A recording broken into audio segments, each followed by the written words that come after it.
elimination. Elimination occurs when X, which is more electronegative, all right, will actually shift the electron cloud of this carbon towards it. Consequently, this carbon, which is delta plus, will shift the electron cloud of the adjacent carbon atoms towards it.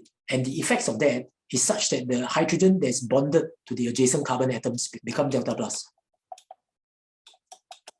Which means when you decide to add alcoholic NaOH, the NaOH, the OH minus behave as a base in trying to attract possibly all the H plus, in trying to neutralize the H plus. So bear in mind in elimination, actually in elimination of your halogenous alkane is in actual fact a neutralization reaction. As you can see in this equation here, that the eventually your water is formed, and your NaO your NaO together with X actually form a salt actually. So the elimination reaction is also a neutralization reaction. And the ensuing mechanism that thereafter occurs is that obviously your X minus will depart together with your H plus that's neutralized. And from there, you can actually establish a C to C double bond.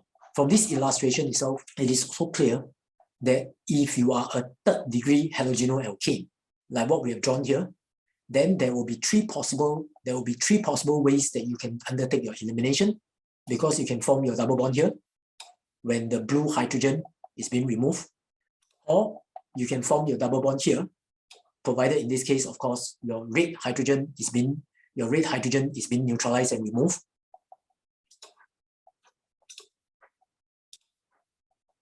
Or you could form your double bond with a brown carbon, provided obviously your brown hydrogen is being neutralized and removed.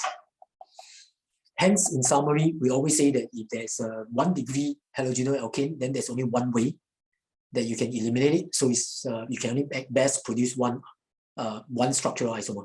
If it's a 2 degree halogenoalkane, you will have maximum of 2 possible structural isomers, and 3 degree alkane, 3 possible structural isomers. Let's take a look to determine which is a major product based on actually using the example 2-bromobutane. So in the case of 2-bromobutane,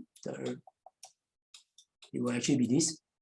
So in the elimination, you will end up be able to produce either butyene or otherwise B1ene. Of course, this is actually the structure that's actually been drawn as well. So we can conclude to say that if you were to look at to determine the major product, we look at the C to C double bond and how many alkyl groups is connected to.